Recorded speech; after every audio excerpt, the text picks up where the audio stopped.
Welcome to How Would You Write It, the podcast where we get the chance to find out the stories behind the story. Hi, I'm Nanea Taylor, and I get this chance to sit down with wonderful creatives who tell me all about their projects and their passion projects and what they're working on and what's coming up for them. So, if you're interested about the craft of storytelling, you're in the right place. So, hit that subscribe button and let's get started. Today, I'm so very honored to get a chance to sit down with Caitlin McCarthy, a screenwriter who doesn't just tell stories. She shakes things up. A proud member of the Métis Nation of Canada, she holds a certificate of Aboriginal status through the Ontario Métis Family Record Center and brings a fresh perspective to the screen. With an MFA from Emerson College, and a knack for blending humor, heartbreak, and action, Caitlin's work tackles political and social issues with a wink. She's developing Wonder Drug with director and co-writer Lori Singer. She's also adapting Playing Along by Rory Samantha Green, who is the daughter of best-selling author Jackie Collins, and also co-writing the TV series Gales with Lindsay Murdoch, backed by the Creative Scotland. As a Academy Nickel Top 10 female writer, Caitlin's work has turned heads on the Blacklist as a featured script and beyond. She is repped at Barry Crossed, and she's a force to watch. Let's get started. Welcome, Caitlin. Hi, Taylor. Thank you so much for having me. I'm thrilled to be here. I'm so thrilled that you're here because it seems like you have a lot of balls up in the air right now. Or you So could say I have a lot of balls, period. Yes.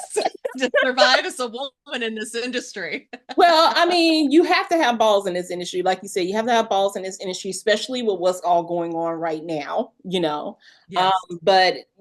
I just to hear that you're making progress and you're getting your foot in the door and you're getting some things done. I'm just happy to have you here. Thank you for taking the time to My come joke talk. is overnight. We'll leave out how many decades in the making, but yes, overnight. We won that, listen, it was that lucky lottery ticket. That's We right. haven't been doing it for 40 years, but yeah, Yeah. lucky, I am very much a big believer in it only takes one yes to change your life. yes, it does. It only takes one yes to change your life. So I am so very happy to hear about all the projects, but let's get a little bit into those projects. I Sure. would love to hear a little bit more about Wonder Drug. Can you tell me what that script and what the movie is going to be about? Sure. So I originated that script many years ago at the Hamptons Film Screenwriters Lab, and it's based upon a real life drug disaster, DES. The longer word is a diethylstilbestrol, but DES is the shortened version that many people know today. And it's considered the hidden thalidomide and affected at least 5 to 10 million women alone in the United States and their unborn children for decades, and many more millions around the world. And it was later discovered to be toxic and carcinogenic, and it caused infertility, cancer, autoimmune disorders, and its emerging studies are showing that the damage is generational. So whatever washed over the female babies when they were in their mother's womb, because their eggs were with them, basically, to make it really simplistic, it altered DNA, so to speak. So it's passed on forever. And we are really, because I'm a DES victim, I'm a DES daughter. Um, we are canaries in the coal mine for the human population because we're all being bombarded by hormone mimicking chemicals in the Mhm. water supply and the lining of tin cans, even the thermal receipts that we have at the gas station. So when I discovered that I was a DES daughter in my mid 30s, I was horrified. But being the writer, I immediately thought, how did this happen? What is this about? And for my survival job, I'm a teacher. So I combined the two, my instinct to tell stories and also educate people into Wonder Drug. Because while I'm here to entertain people with this film, I also want to enlighten and educate people and possibly even affect change politically and within the medical community. So So how does basically, I want to do a lot of things. Not, I don't have too many things on my list. Just let's change the world. let's change the world. Listen, you got to put your superhero cape on every now and then, Caitlin. You just got to throw it on and go out there and try to save the world, and that's what you're doing with this film. So, and the script. So, how does the script or film explore the issue of death? Well, the storyline, I'm not at liberty to tell you the full storyline. We're keeping that under wraps. As you mentioned, and thank you for that wonderful introduction. Laurie Singer, who we all know from the lead role in Footloose, Mm-hmm. across from Kevin Bacon. Mm-hmm. She is directing it, and she's come on board as co-writer as well. Mm-hmm. And we are really, because it's an epic tale, of how the American dream turns into the American nightmare. So it crosses, different generations, and it's over several decades. Um, and again, we seem to have a knack for, big things, but what we have found is by, talking about such a big subject, it becomes more effective when you make it small. So we're focusing on specific characters and telling their story, and within their relationships and their family and their story, it speaks to the larger issue. That would be my advice for anybody who has a big subject that they want to tackle. Mm-hmm. Don't try to wrap your arms around the entire story, because it will never work. Go small. The more personal the story is, the more people will relate to it, the Yeah. more emotional it is. This is not a documentary, it's a feature film. So you have to always keep your eye on entertaining people and hooking them emotionally. Mm-hmm. The larger message will get out, but you have to tell the story first and foremost. And what impact are you hoping with audiences when they see this film? Well, in addition to being a screenwriter, I'm also a DES activist. Mm-hmm. I'm very proud that I was playing a key role in securing the world's first government apology for DES over in Scotland. I testified before Scottish Parliament, and former First Minister Nicola Sturgeon included DES, which is known as Stabestrel in the UK, in her apology to the forced adoption victims. It turns out that DES was given to mothers whose babies were being taken away from them because they were unmarried. DES was used to dry up their breast milk. So on top of the horror of having their babies taken away from them, they were given a toxic carcinogenic drug to dry up their breast milk. And now many of those mothers are experiencing health issues that are directly connected to their DES exposure. So I'm very, very proud of that I was able, one person, little old me, could hop on a plane and make a difference. But there you are. And again, sometimes you have these big subjects, but go small, and it's little old me doing You're this. talking about you Um, didn't have to tell us you got on a plane. We all knew you just flew over there. You put your cape on and you flew over there. You didn't have to say you got on a plane. I didn't have to get on a plane. Trying to I sound have like my you're purple making it cape. big. Put on my purple cape and off I went. I love it. I am so very proud of you, Caitlin, that you went over and you were a voice for so many people, and that you were able to help get that apology from at least one nation to say, hey, we did something wrong to our community and to our women, and and to people who are still suffering from the effects of it. So, I'm just Right. very, very proud of you that you were able to bring voice for that. And that's why it's so important that, you've written this film. You have a history of it. You've been so heavily as an activist behind it. I mean, you're a screenwriter. This is not the only thing you have written. You have written Right. many, many, many, many, many things. But this one I think, is born of you because it was something that you were born with. So I appreciate Ooh, the I knowledge that like you that. brought, that you brought this knowledge and this experience of how this has affected you and your family, how this is affecting other people. I just, when people say, well, why were you the person to write this? Like, you have the perfect, like, Mhm. oh, okay, let me tell you why I am the perfect person. That question is something every screenwriter is going to hear, no matter what you're writing. You will always get asked why you and why now. Yeah. And I think with Wonder Drug, I've got the answer to both of them. Hmm. Why me? Because as you said, I was born not only to write this, but born with the issue inside of me, literally. And why now? Because it's a health crisis that we're all facing. I don't think it's a coincidence that you're seeing higher rates of infertility and cancers in ever increasingly younger and younger people. We're all being bombarded with this. And I think this movie is going to really open eyes and change lives. So that is my hope with this film, that it's not just a great story, but it will affect change, and set off a domino effect of not just Scotland apologizing, but the US and Australia and all the other countries where DES was passed out to pregnant women for decades. And it was also used to stunt the growth of tall girls. It was used in chemical castration of gay men like Alan Turing. And he wound up killing himself 2 years after that happened to him when being homosexual was against the law. This is the man who saved, the world during World War II. If you watch The Imitation Game, that's him, and he was a victim of DES as well.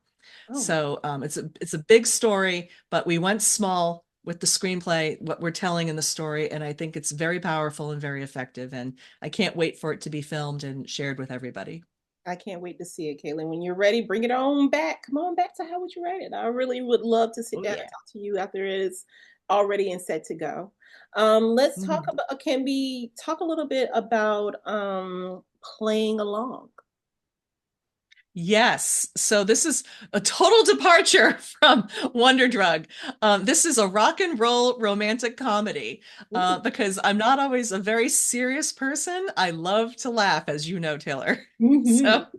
and I think the world does need to laugh, Yeah. and especially in times like this, we can get very caught up in the doom and gloom, and we all need to smile. We all need to feel good about ourselves. And this is definitely a great, fun love story. It's so the novel that it's based on is so hilarious, cleverly written.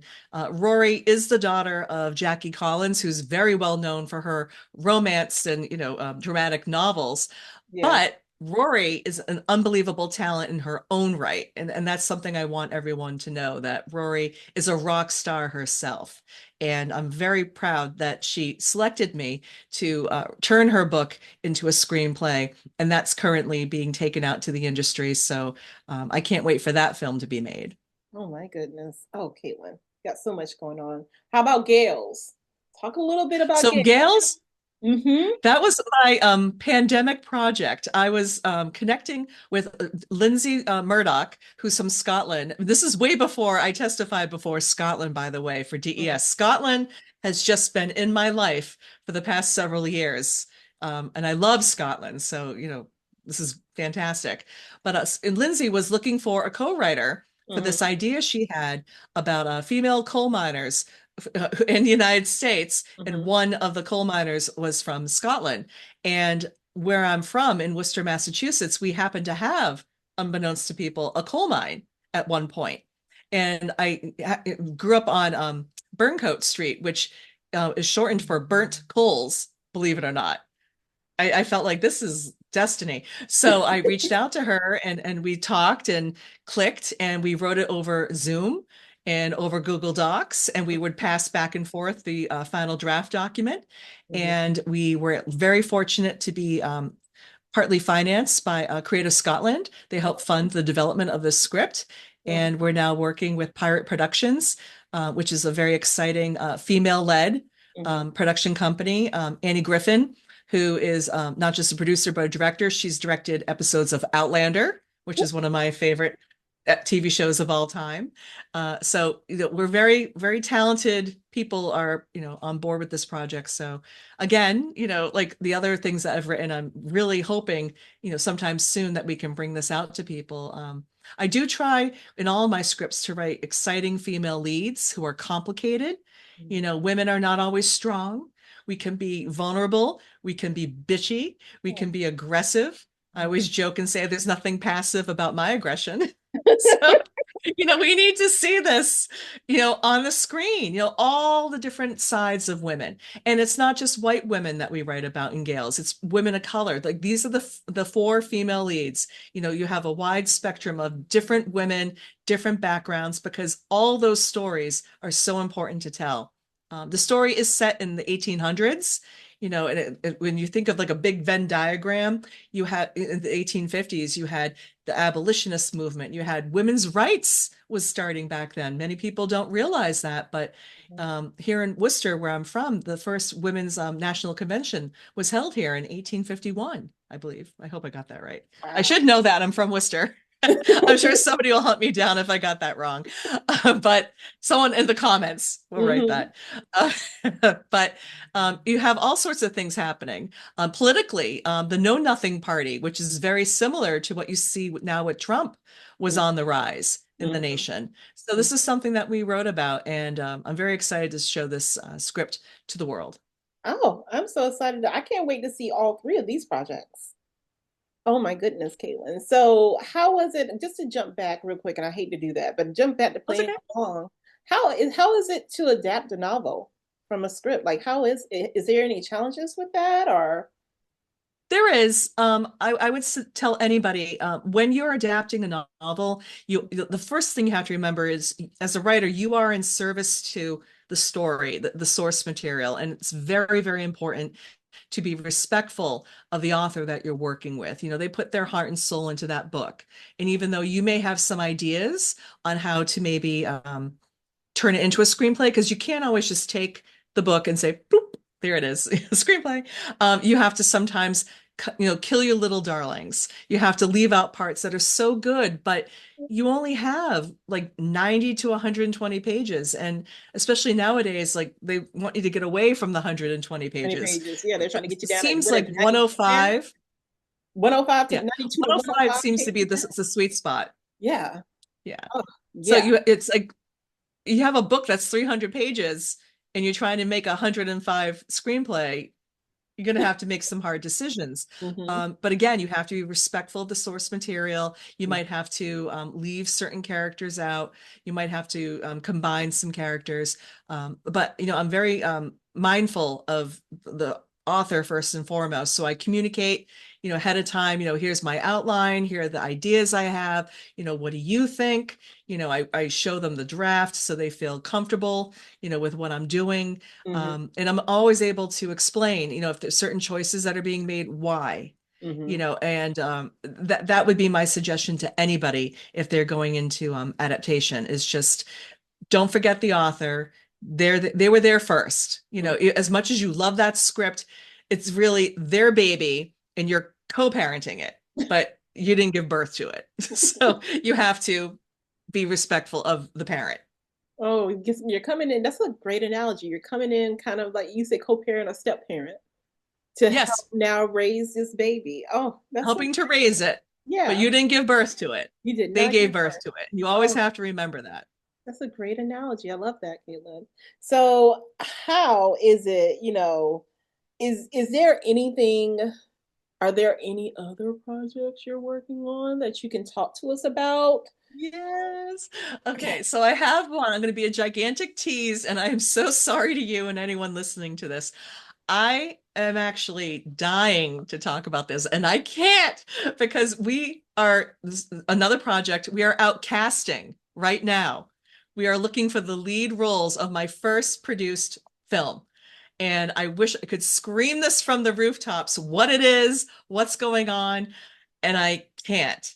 And that's something that the writers out there who, are still looking for that first produced film, get ready for that one because you're Oh, dying to talk about it and you oh, simply can't. how do Yeah, you, how do it's you, hard. how do you balance this? How do you balance trying to self promote and, and trying to get that line of not, breaking any NDAs or confidentiality contracts? How do you balance that? You can kind of dance around what you're doing. So for example, if I were to talk about, some, because I've been a work for hire, so I could say that, I've been, hired to work on, three screenplays, and sometimes I'm allowed to talk about it and sometimes I'm not. So like with playing along, there's no issue with me, speaking about that screenplay project, but the other two, I've been asked not to say anything because they want to hold on to that announcement when they have casting. Mm-hmm. And you have to respect those wishes. Yeah. Because again, it's not your script. If you've been hired to write it, you are again, raising it, but you didn't give birth to it. So you kind of have to zip it. I guess that's what happens when you're co-parenting with somebody and you want to discipline somebody, the child, and you have to kind of no one to hold it. Mm-hmm. Like Kenny Rogers said, no one to hold them, no one to fold them. Hold on. Just you, don't go out there too early. But yeah, so like, you can talk about what you're doing. You can talk about your awards. You can talk about what you like to write. If you're going to be talking to the press, focus on the overall career that Mm-hmm. you're building, Mm-hmm. and I guess apologize for having to be a tease or for being vague. But at the same time, don't tease about things that are not actually in the works. Mm-hmm. Sometimes you'll see people on Twitter, sharing, I just had a meeting with somebody, and they might want to refrain from that, Mm-hmm. because if the person they just met with sees that, they might not Yeah, because like that. they may go, you're using me for clout. Right. You're using me Right. for clout I on would social always media. say, if you're working with somebody on a project, when in doubt, ask. Don't Yes. assume it's okay. Mm-hmm. Ask them. Mm-hmm. So I'm always very clear with people, I'm going to be speaking, for example, I was on the cover of Imagine magazine. And Mm-hmm. before I was interviewed for that cover story, I went to all the people I was working with and I asked, are you comfortable with me talking about this? And a few people said yes, and a few people said not just yet. Mm-hmm. So I had to, withhold some information.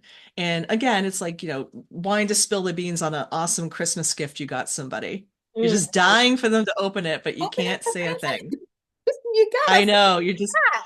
and it's hard, especially the one that's in casting right now. Mm-hmm. Um, for my first feature film that's going to be produced, I'm dying to talk about it. Believe me, I'm Oh, dying. I I'm very proud of myself for not talking about it, because this I'm is very like a really listen, I'm juicy proud of thing. you too, but when you're ready, when you can, you better come You back. can't. You can't. Yeah. When you can. So it makes it that much more exciting when you actually can spill the beans. No, oh, I'm Yeah. so excited for you, whichever way it goes and how it's gonna go fine. But I'm saying when it comes to a chance when you can speak about it, you can come back. So Yeah. how would you write it? Oh, I will. I will. And brag Totally. all you want to about it. I'm so excited for you. But I'm so excited about these three projects that you were able to talk to us about. And it's just to me, this is just telling the audience that, hard work and dedication and just being just a Caitlin's such a good person. That's Oh, she's thank one of you. these people. She's a phenomenal writer, and if you can't tell, she's a phenomenal writer for all these projects that she has going on. And she's been in the industry for a little while. I'm not going to say for years, but for a little while. You've been working and hustling at this for a while, and as all of us have. I can say I've been in Yes. the industry hustling, and for the same amount of period of time or whatever. Um, but for to see that you have project after project after project after project is just to tell the audience that keep pursuing your dreams, keep going. And you're not and sometimes you may not even see a door crack open. This is 100% true. Really look at the people that you're meeting, not as, ooh, what can I get from From them? them, You're yeah. establishing relationships. Establishing You relationships. never, ever know.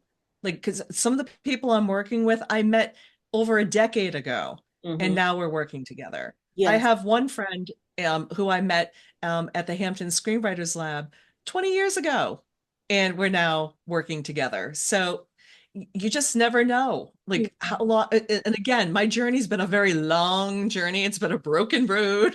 But oh, there have been many Yellow tears brick road. It was the shed. yellow brick road. Not the yellow brick road, a broken road. But I will tell you, if you stick with it, Yeah. I even if you don't get exactly what you want when you want, there's something, And I know I used to hate it when people would say this to me, but it really is true. You do get something out of the journey. You really do. You meet people along the way, you become stronger, you gain a skill set that you never thought you'd have. So Mm, when the opportunity does arrive, you realize, now I get it. Now I realize why I had to go through this, this, and this, because it's prepared me for everything that I'm facing now. And I can honestly tell you, because shocker, I'm not 18 years old. I'm an older writer. The younger me mhm, probably wouldn't have handled certain situations with grace mhm, and with patience. I mhm, would have been pushy. I would have wanted answers right away. mhm, I probably would have turned some people off, mhm, but now like I understand like when to stop talking, when mhm, to listen, when mhm, to let someone else have their moment, mhm, when to give people space, and when to let the story unfold. mhm. Because sometimes what you think the story is isn't the story, like of what's going on with the person. They may not be greenlighting your project because they have something else going on. They want to work with you, but just not right that at that moment. It will come. So just try to roll with it and be, as Bruce Lee would say, don't be wood, be water. Be Just water. go Flow. around the obstacles and go with it. Hmm. I Go love with it. it. Caitlin, where can people find you? Well, I have a website, CaitlinMcCarthy.com, and that's CAITLIN McCarthy.com, and you will learn everything you never wanted to know about me at that website. I went a little crazy with the Squarespace. I have my bio and press clips, and Mhm. there's even a contact form. So I if you want to get love in touch, and social media links as well. it. So you're Caitlin McCarthy on social media. Yes. Okay, Well, great. actually, it depends on which social media. There was another Caitlin McCarthy who is she's does archery. So I'm Caitlin McCarthy writer. Writer. Okay, great. I'm very happy that Caitlin McCarthy's doing well for herself too. We actually sometimes will DM each other and say, "You're doing so well." like like yay us. It. That is fantastic. And never find anybody with my name. Okay. I love that. So, I can't let you go without asking you the question of how would you write it?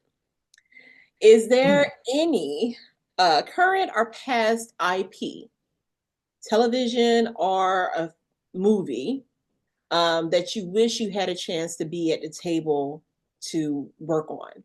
And if you were at the table of that IP, what would you have brought? I have just heard that they're rebooting Buffy the Vampire Slayer.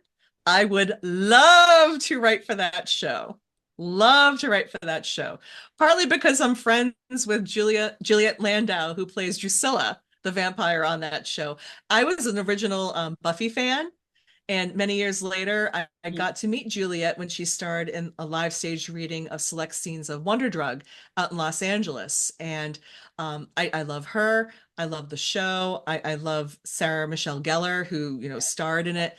It's such a great show. It's so well written. And I know the team that's looking to bring it to life now is going to be great. So I would love just to be a part of that because for my survival job, I'm a public high school English teacher.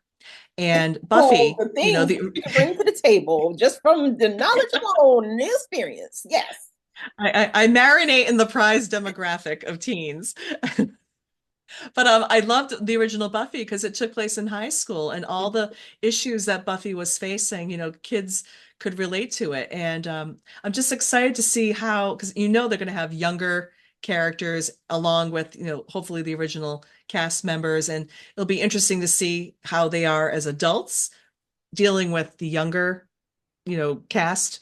And I would just love to be at that writing table. I would think that would be fantastic. Oh, that'd be great. I would love to see you doing that. Yeah. Okay. Well, I just want to thank you, Caitlin, again for, taking the time out to come sit down and tell us all about your projects and Well, even thank you for having me. about the project that you can't talk about right now, but it's gonna be fantastic when the news comes out and you're gonna come back. You're gonna come back. Yes, yes. You're gonna talk to us about I'm that. hoping very soon, but it's it's in the works. It is So in the stay works. tuned, everybody. I am so excited for you and everything that you have going on and everything that's coming towards you and everything else that I know that you're going to get your hands in, that we're going to see you about. I just want the world to know who Caitlin McCarthy is because you're a fantastic, not only are you a fantastic screenwriter, you're just a fantastic person. And I'm just so appreciative that I know you and that I have had a Well, thank you. chance to, just not only be your friend, but also learn from you. So you're just a fantastic person. And I'm so excited for you and everything that's coming your way. Thank you. And I feel the same way about you. I Oh, love this series. I love how you're elevating other people. I'm a very much a big believer in, if you succeed, send the elevator back down. yes, Bring as many other people up as you can. There is room for everybody. Don't it be like is. this, because it will slip through your fingers. Like, elevate. Yeah, that's the whole point of Especially this. women, we need to Yes, stick together. yes, that's the whole point of this. It's not about the subscribers. It is about what can people who are people who are struggling to know what to do in this industry, feeling alone behind the key, the keys or the notebook by themselves, feeling that no one is interested in what they're doing and what they're creating. This is what this podcast is about, is one, hopefully you telling how you have you have these projects and how they came about, and how you created relationships and not networking, relationships from Yeah. 20 to 10 years ago that have now come to fruition in your life. That those little tidbits, especially women, they need to see that we as women we're making it. The doors are opening and still opening for us. And sometimes for women, Yes. and me, you can talk, and we have talked about this for we've talked at length about how you know, if you're, it's a good boys club, and Yes. if you're not one of the good boys, they'll tell you somebody else got your job, but no, they didn't. They did not get Yeah. your job. Sometimes I feel like they let one of us squeak in so they can say, see, there's See, a we got woman. one. And This then one's sitting right we here. got one. Yeah, one Look at sitting her. right here. So Yeah. It is thank you. changing, not as quickly as I would like, but I think the more women talk about the issues that they're facing and the more women just look out for each other and stick together, it's inevitable that it will change. You just Yes, have to keep faith and you have to just keep doing the work. keep hustling. Even if you're typing with like two middle fingers on your keyboard, like, fuck you, like, because it's taking too long. Keep doing it. Keep doing So it. keep doing it. And so just to ping off of that, everyone, I always state that if no one has told you today that they believe in you and that you got this and keep going, I'm telling you this today. Keep going. Keep doing what you do. You have this gift for a reason. Do not let anyone get in your way, and don't you get in your way. We'll see you next That's time key. on How Would You Write It?